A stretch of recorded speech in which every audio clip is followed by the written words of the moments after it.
नमस्कार. मी भाऊ तोरसेकर. तुम्ही बघत आहात प्रतिपक्ष. मित्रांनो, अलीकडेच राहुल गांधींनी गुजरातच्या आपल्या पक्ष कार्यकर्ते आणि पदाधिकारी वगैरेंचं एक संमेलन घेतलं आणि त्यामध्ये त्यांनी अनेक धक्कादायक विधानं केली. त्यामध्ये विभीषण ह्या शब्दाचा वापर झाला.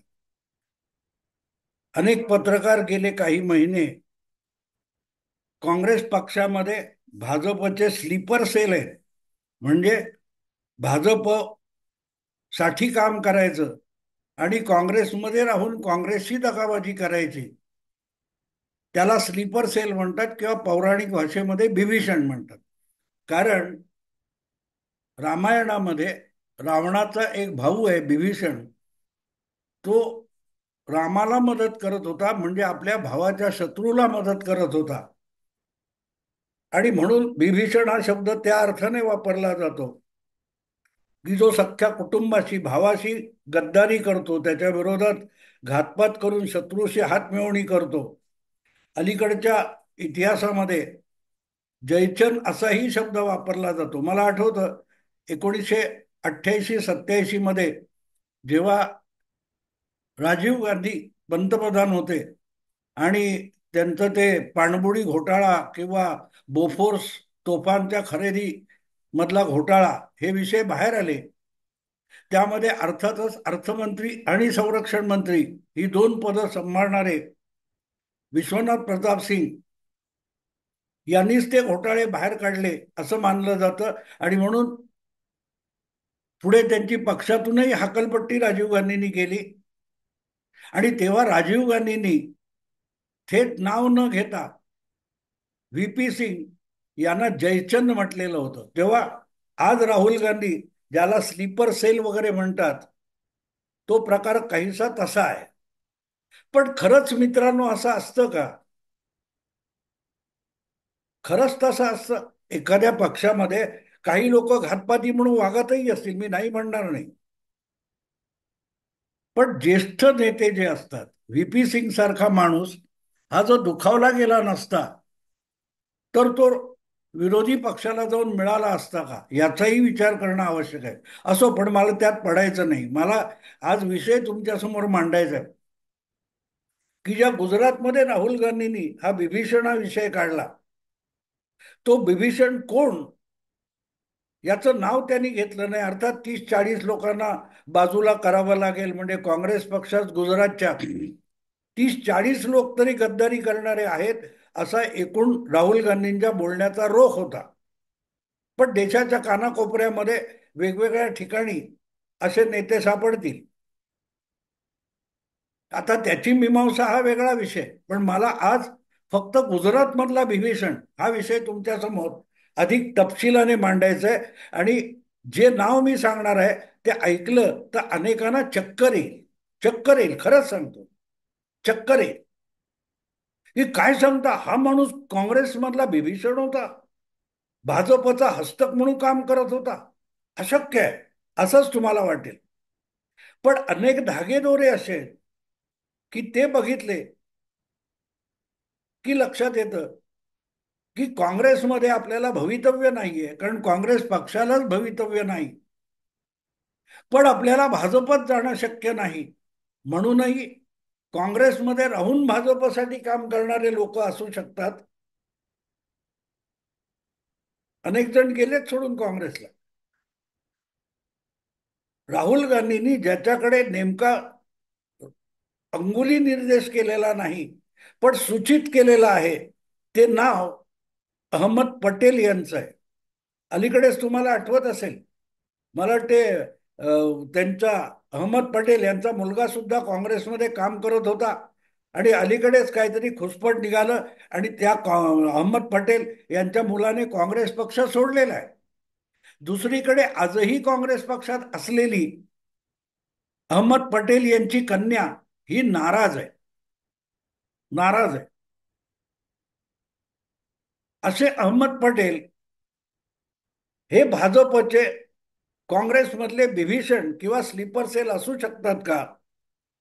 अनेकांना शंका येईल, खोटं वाटेल, हास्यास्पद वाटेल, पण ही वस्तुस्थिती असू शकते, हे लक्षात घ्या. आणि त्याचं कारण मी तुम्हाला अनेक कारणं सांगू शकतो.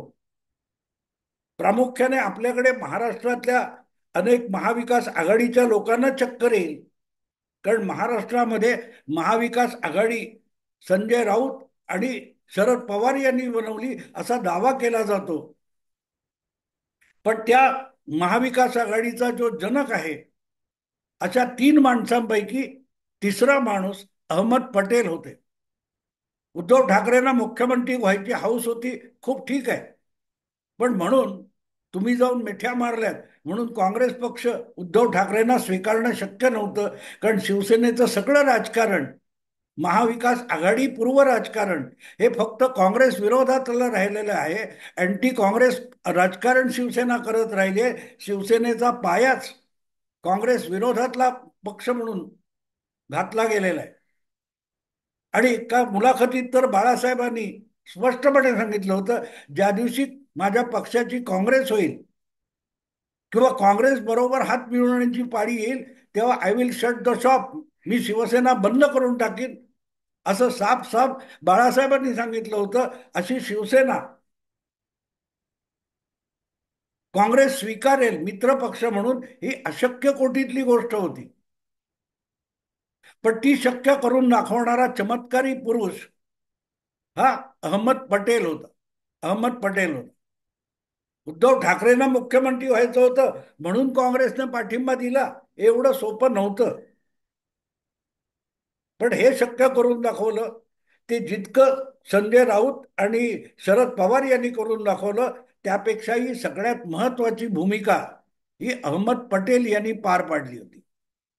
उद्धव ठाकरे बाहेर पडतायत आणि भाजपला सत्तेवर बाहेर बसवण्याची शक्यता आहे, संभावना आहे.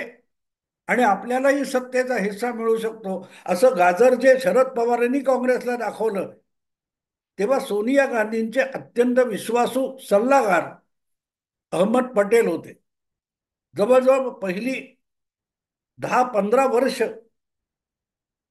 म्हणजे वाजपेयींचं सरकार पराभूत झाल्यानंतर सोनिया गांधींचे राजकीय सल्लागार म्हणून अहमद पटेल काम करत होते. आणि अहमद पटेलांना तुम्ही एखादी गोष्ट पटवली तर सोनिया गांधी पटल्या असं म्हणायला हरकत नाही, अशी परिस्थिती होती. त्यामुळे शरद पवारांनी उद्धव ठाकरे यांच्याबरोबर जी मुख्यमंत्री पदाची सौदेबाजी केली होती, ती पूर्णत्वाला नेण्यासाठी सगळ्यात महत्वाचं काम जर कोणी केलं असेल तर ते अहमद पटेल यांनी केलं. आणि तुम्हाला आठवत असेल तर ह्या घडामोडी घडत होत्या तेव्हा अहमद पटेल धावत पडत मुंबईला आले होते. पवार, उद्धव ठाकरे, संजय राऊत सर आणि अहमद पटेल यांची बैठक झाली होती. आणि त्या बैठकीत शिक्कामोर्तब करण्यात आलं.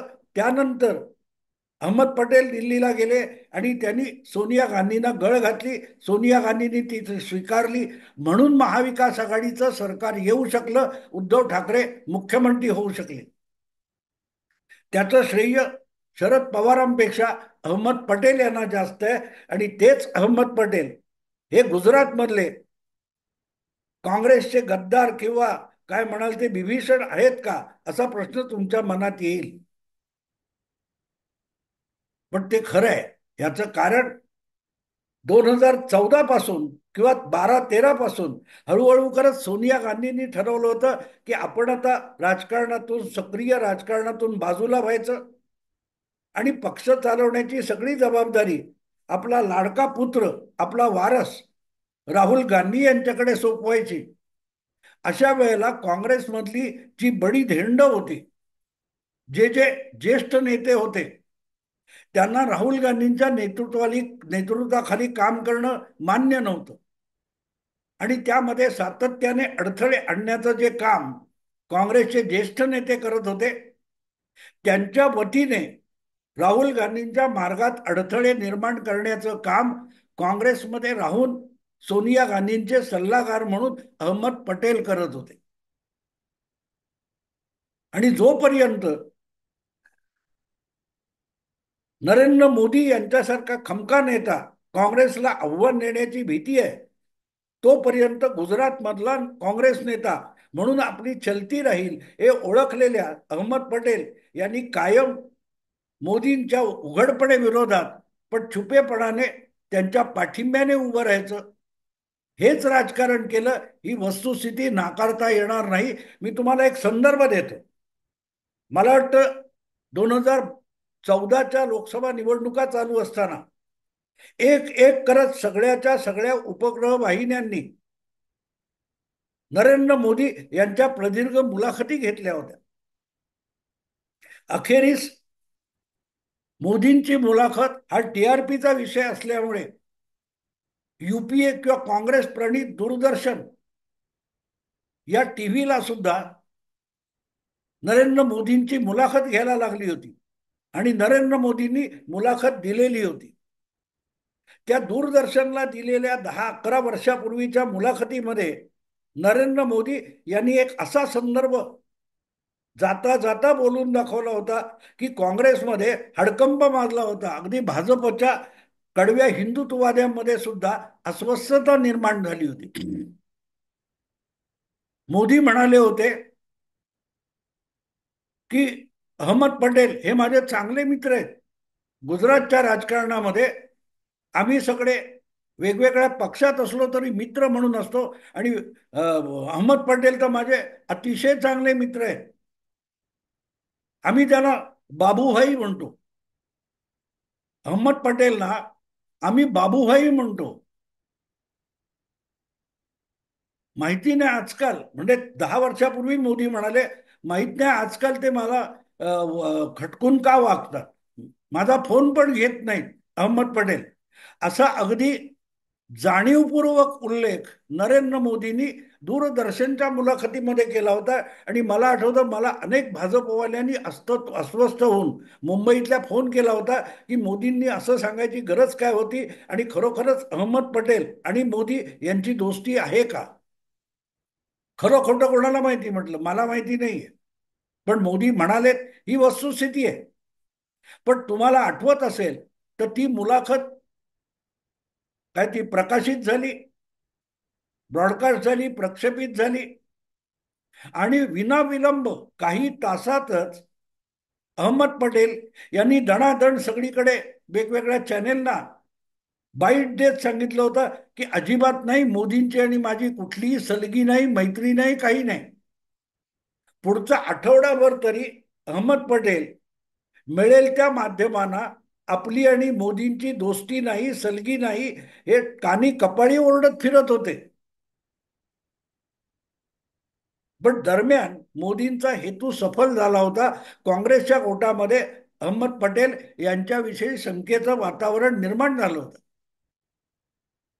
आणि त्यापेक्षाही मजेची गोष्ट अशी की काँग्रेसमध्ये राहून, सोनिया गांधींचा सल्लागार राहून, सोनिया गांधी ज्याला वारस करू इच्छितात त्या राहुल गांधी यांच्या वाटेमध्ये अडथळा निर्माण करायची जबाबदारी जी अहमद पटेल पार पाडत होते, त्याच अहमद पटेलांच्या बाबतीत राहुल गांधी यांच्या मनामध्ये शंकेचं बीज पेरलं गेलं. आज राहुल गांधी गुजरातमध्ये पदाधिकाऱ्यांसमोर जाऊन जेव्हा काही बोलतात, तेव्हा एक गोष्ट लक्षात घेतली पाहिजे की राहुल गांधी थेट अहमद पटेल यांचं नाव घेत नाहीयेत, पण अहमद पटेल यांच्याकडेच राहुल गांधी यांचा सगळा रोख आहे. किंबहुना त्यातून राहुल गांधी सुचवू इच्छितात की आपल्या आईचा 15 वर्ष सल्लागार राहिलेला माणूस हाच काँग्रेसमधला, गुजरातमधला आणि काँग्रेसमधला भाजपसाठीचा विभीषण होता. आता खरोखरच त्यांनी किती पक्षासाठी घातपात केले आणि भाजपला मदत केली मला माहिती नाही, पण राहुल गांधी यांचा रोख अहमद पटेल यांच्याकडे आहे याविषयी मनात शंका बाळगण्याचं अजिबात कारण नाही. आणि मग तो रोष आपल्याकडे काँग्रेसची सगळी सूत्र आल्यानंतर राहुल गांधी यांनी पद्धतशीर व्यक्त केलेला आहे.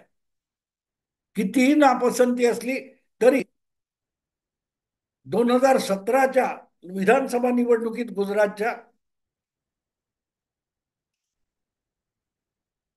काँग्रेसला चांगलं यश मिळालं. राहुल गांधींनी खूप मेहनत घेतली आणि राहुल गांधींनी खूप मेहनत घेतली आणि जे यश राहुल गांधींना मिळालं